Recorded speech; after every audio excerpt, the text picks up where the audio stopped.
And this is the last video installment for Chapter 9, Psychology over the Lifespan. There are psychological, there are biological, there are cognitive, there are other forces that impact our human development. There are also sociological and historical forces that impact your development as a human being, and you'll want to understand that. I want to talk to you just a little bit about that, and this video will probably be a little shorter than the previous ones for this unit.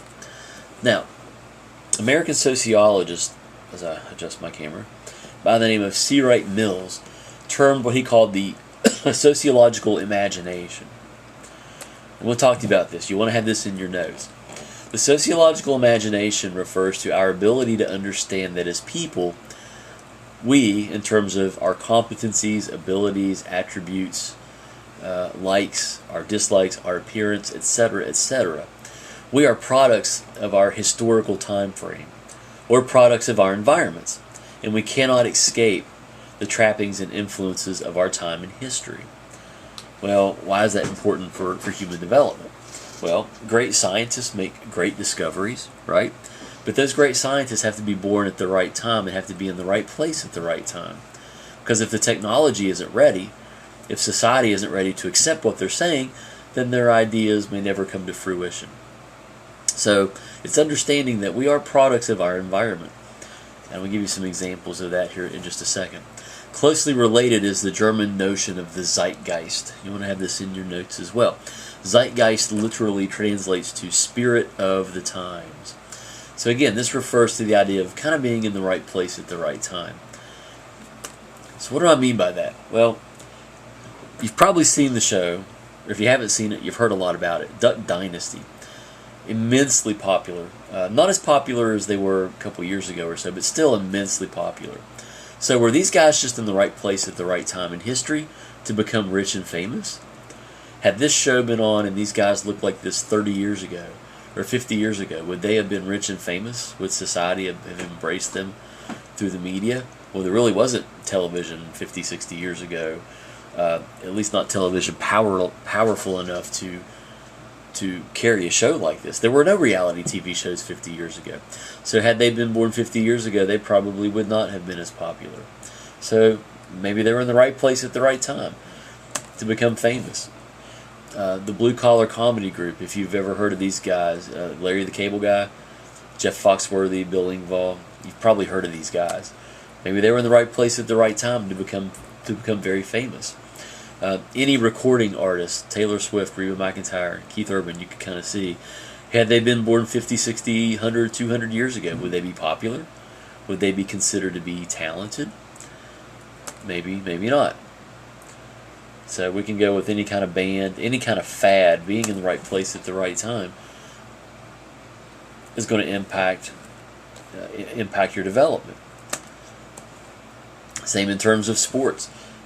Athletes, professional basketball players, football players, baseball players, they make millions and millions of dollars to play a game. And that's great. Now, had these guys been born 400 years ago, or had been born on the African continent, for example, would they be as rich and famous? Would they have developed in ways because of their wealth and their fame? The answer would be no, because they would not have been in the right place at the right time. So, same for any professional athlete or actor or actress. Being in the right place at the right time has a lot to do with being famous. We could look at the history of the U.S. presidency as well. A lot of these men, were not necessarily great or exceptional human beings, but they were in the right place at the right time, and certainly being elected to office and being elected to the presidency certainly impacted their development in a lot of ways. So there are a myriad of ways we develop as people, and it's largely contingent upon the time in history we are born. I've given you some examples. Nicholas Copernicus basically set out a theory that it wasn't the Earth that was at the center of the universe, but it was the sun.